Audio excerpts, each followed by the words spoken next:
I'm Cora. And the night my own sister tried to humiliate me in front of a room full of people, I realized something terrifying. She didn't just want to look better than me, she wanted me to disappear. She leaned close, smiling like a loving sibling for the cameras, and whispered, "Don't dress like that. You embarrass us." I swallowed the shame, nodded like I agreed, and tried to shrink into the walls, until the famous designer everyone was waiting for stopped mid and walked straight past my sister, right to me.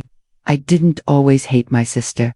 That's the part people don't understand when they watch families implode. They imagine it's one big dramatic fight, a lifetime of screaming, a permanent storm, but it's usually quieter than that. It's small choices, one joke at a time until you wake up and realize the person who knows you best has become the person most willing to destroy you. Bianca was older than me by 3 years, and growing up, she was sunlight, loud laugh, big hair, bold opinions. She could walk into a room and pull attention like gravity. I was the opposite, soft-spoken, careful, the type who noticed the loose thread on someone's cuff and quietly fixed it without asking for credit.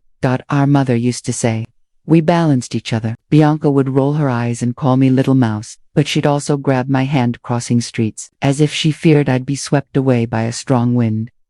Then we got older, and Bianca learned that attention could be traded for power. It happened right after college, when we moved to the city together. We were supposed to be a team, 2 sisters, splitting rent, supporting each other's dreams. Bianca wanted to be a lifestyle I wanted to design clothes. Nothing glamorous, just honest work, stitching my way into a career. I got hired at a tiny boutique studio called Marigold and Thread, where the owner, Meredith, made wedding dresses for wealthy clients who treated tailors like furniture. Bianca laughed when she saw my first paycheck. "That's it," she said, snapping a photo of my envelope like it was funny content. "Cora, I spend more than that on skincare." I didn't argue. I just went to my room and kept sketching, because I knew something Bianca didn't. Talent doesn't shout. It builds. At night, after my shifts, I'd spread fabric swatches across my bed and sketch designs that felt like little pieces of my soul. Dresses that moved like water, jackets that fit like a promise. I'd stay up until my eyes burned, then wake up early too, so Bianca would stumble in at 2 in the morning, laughing into her phone, smelling like champagne. She'd glance at my work and say, "Cute, you're like obsessed." But sometimes she'd watch longer than she meant to, and the first time she asked for something, it sounded almost innocent. "Can you make me a top for this brand event?" she said one morning, flipping her hair in the mirror. "Something unique, something that screams expensive." I hesitated. My fabric wasn't cheap. My time wasn't endless. But she was my sister, so I said yes. I made her a white satin corset top with delicate boning and pearl buttons down the back, custom fit to her body like it had been born there. When she tried it on, her face changed, like she'd just discovered a new kind of weapon. "Oh my God," she breathed. "This is insane." I felt proud, warm, useful. Then she took a photo, posted it, and wrote, "Designed this myself. Feeling creative lately." I stared at my phone like it had slapped me. I waited for her to correct it, to tag me, to say it was a joke. Instead, she walked into the kitchen and said, "It's just easier. My followers don't care who made it. They care about me. That's my work," I said, voice shaking. Bianca shrugged while pouring oat milk into her coffee. "And you live here, rent-free this month. Remember, consider it a trade." That was the first time I felt something cold bloom in my chest. Not anger, not yet. Betrayal. After that, it became routine. She'd borrow my ideas, my sketches, my finished pieces. At first she asked, then she stopped asking. If I protested, she'd smile sweetly and say, "Cora, don't be dramatic." And slowly, I became a ghost in my own life. The worst part wasn't even Bianca, it was how easily other people believed her. A few months later, one of Bianca's influencer friends came over and squealed over Bianca's new blazer. I recognized it instantly. It was my design, down to the asymmetrical lapel I'd spent hours perfecting. Tessa clapped. "Bianca, you're literally a fashion genius." Bianca tossed her hair and said, "I've always had an eye." I stood in the corner, holding a mug, feeling my face burn. When I tried to speak, Bianca's gaze flicked to me sharp, warning. So I stayed quiet, because I didn't want to be the bitter sister, the jealous sister, the one everyone whispered about. I told myself, one day my work will speak for itself. One day I'll have my own name, but hope can be used against you, too. Meredith noticed my late nights and offered me more responsibility at the studio. I started doing alterations for high-profile clients. I began saving money. I began dreaming again. And that's when Bianca, sensing my escape, tightened her grip. She showed up at the studio one afternoon, in oversized sunglasses and perfume that cost more than my groceries. "Cora," she said loudly, like she owned the place, "I need you to make me something for a gala." Meredith looked up from her desk, curious. "A gala?" Bianca smiled at Meredith like she was charming the doorman of a club. "A major one, some designer showcase, the Evelyn Hart event." My stomach dropped. Evelyn Hart was everything to me, an iconic designer known for turning raw emotion into wearable art. People described her shows like religious experiences. I'd watched every interview, studied every seam. "You're going to Evelyn Hart's showcase?" Meredith asked, impressed. Bianca nodded, smug. "I've been invited. People are noticing me." My hands went cold as I pinned fabric to a dress form. Bianca didn't even glance at my shaking fingers. "Make me something unforgettable," she said, "something that proves I belong." I should have said no, but I thought about what it could mean, not for Bianca, for me. If my work was seen in that room, if Evelyn Hart saw it. "Maybe so," I said, quietly. "What do you want?" Bianca leaned closer, voice low. "I want them to look at me like I'm the future." That night I didn't sleep. I sketched until sunrise, fighting a war inside myself. I hated Bianca for stealing from me, but I craved the chance. I craved the room she was walking into, and I made the dress anyway. It was black silk with a subtle sheen, draped to move like smoke, a high neckline that felt regal, a backless cut that was daring without being desperate, an embroidery along the hem, teeny silver thorns curling into roses. It was the most honest thing I'd ever created. Beauty wrapped around pain. When Bianca tried it on, she stared at herself like she was meeting a new version of her identity. "This," she whispered, "is mine." "No," I said, before I could stop myself. "It's my design." Bianca's eyes snapped to mine. Then she smiled. "You live such a small life, Cora," she said softly, almost pitying. "You don't even understand how this works. People don't reward the person who made it. They reward the person who sells it." My throat tightened. "Please, just, for once, credit me." Bianca laughed like I'd told her a cute joke. "You want credit? Fine." She grabbed her phone and filmed me without warning. "Guys," she chirped into the camera, "look at my sister. She's like my little sewing assistant. She helps me bring my designs to life." Assistant. Something inside me cracked so cleanly I almost heard it, but I didn't scream. I didn't cry. I just watched Bianca spin in my dress, smiling into her own reflection. And I made a decision so quiet it felt like a secret prayer. "I will never beg you again." The week of the showcase, the tension in our apartment felt like a wire pulled tight. Bianca practiced poses in the hallway mirror. She timed her walk. She rehearsed humble brag lines like they were monologues. And I planned. Not in a villain way, not in a reckless way, in a survivor way. Because once you accept that someone is willing to erase you, you either let them, or you become unerasable. I started by documenting everything. I pulled out my sketchbooks and photographed pages with times. I found the digital drafts on my laptop, the files created under my name. I dug through messages where Bianca had demanded specific details. Make the back lower, add silver stitching, thorns, but like elegant. I saved receipts from fabric stores. I printed them. I organized them in a folder. Then I did something that made my hands shake with fear and thrill. I emailed Evelyn Hart's team. Not a dramatic accusation, not a messy rant, just the truth. Carefully wrapped in professionalism, my subject line was simple. Original design, attribution, gala dress. I wrote, "Hello, my name is Cora Whitman. I'm a seamstress and designer. I'm reaching out because a dress appearing at your event is my original design, and I have documentation to verify authorship. I'm not seeking conflict. I'm seeking proper credit." I attached nothing at first. I didn't want to look desperate. I wanted to look serious. Then I waited. 2 days passed. Bianca didn't know. Meredith didn't know. No one knew except me. Then, at midnight, my phone buzzed. A reply. It was from someone named Jonah, Evelyn Hart's executive assistant. "Cora, thank you for reaching out. Ms. Hart would like to review your documentation. Can you come to the studio tomorrow at 4 p.m.? My heart slammed against my ribs so hard it hurt. I almost didn't go. Because hope can break you, too. But I did. Evelyn Hart's studio smelled like fabric and ambition. Racks of garments sat like silent sculptures. People moved with purpose. I felt small, but I kept my spine straight. I felt small, but I kept my spine straight. Jonah greeted me and led me into a minimalist office where Evelyn Hart sat behind a desk, sharp and still, like she'd been carved out of confidence. She looked up and said, "You're Cora?" "Yes," I managed. Her eyes flicked over me. "Show me."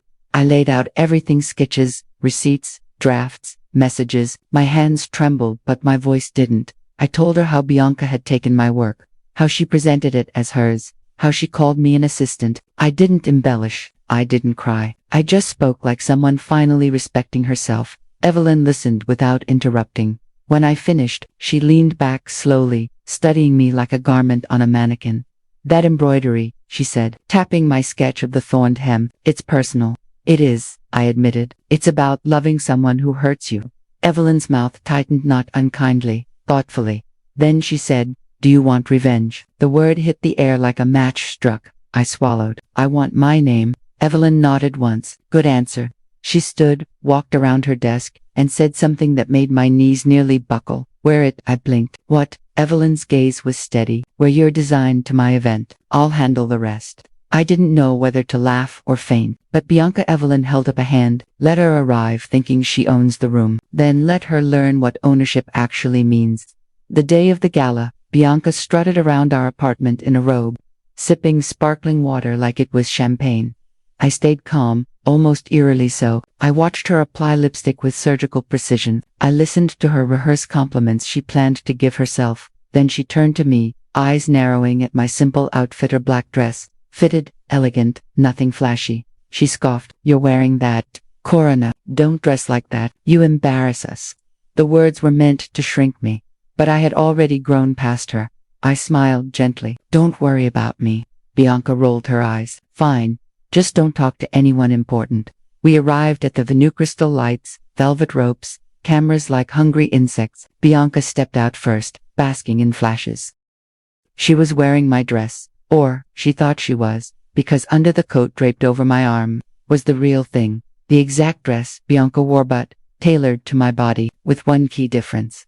Along the inside seam, stitched in silver thread, were two words: Cora Whitman. Bianca didn't notice me slipping away. Toward the entrance staff, Jonah was there, as promised. He nodded once and led me through a side door. Backstage, the air vibrated with music and nerves. Models glided like swans, assistants whispered into headsets, and Evelyn Hart stood near the curtain, calm as a storm eye.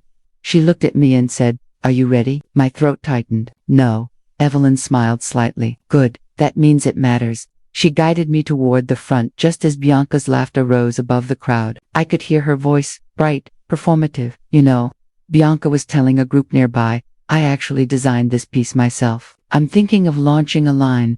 Then the lights shifted. A hush swept through the room like a tide dot.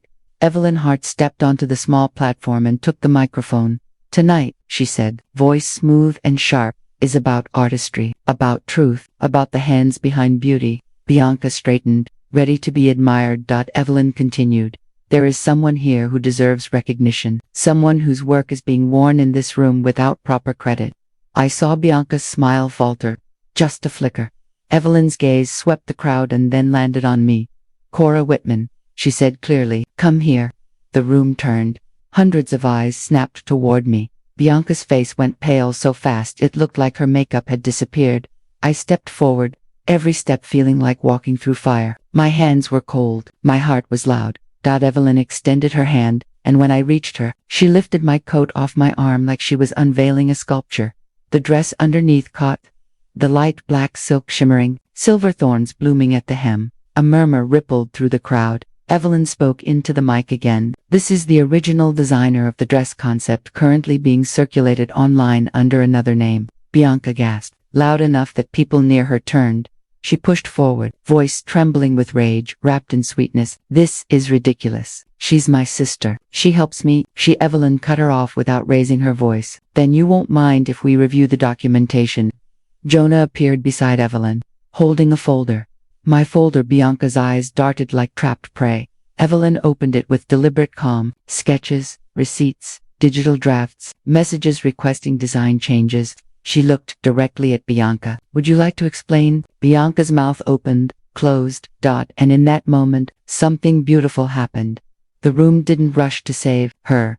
People didn't laugh it off, because power recognizes power, and Evelyn Hart's presence made the truth heavier than Bianca's charm. Bianca's voice shrank. She's overreacting. Evelyn tilted her head. No, she's reclaiming. A flash of courage surged through me, and before fear could stop it, I spoke. I loved you, I said, looking at Bianca. My voice shook, but it carried. I wanted you to shine. But you didn't just take my work, you tried to make me feel like I didn't exist. Bianca's eyes glistened, but not with remorse, with fury. You're humiliating me. I exhaled. You humiliated me first, for years. Silence. Then Evelyn turned back to the crowd. Cora Whitman will be joining my team as a junior designer, effective immediately. The room erupted. Applause, shock, whispers. Bianca stood frozen, like a statue of her own downfall. After the event, Meredith called me sobbing, half proud and half stoned. Jenna, my best friend from the boutique, hugged me so hard I couldn't breathe. And Bianca didn't come home that night. When she finally returned the next day, her eyes were swollen. Her phone was clutched in her hand like a lifeline. She looked smaller than I'd ever seen her.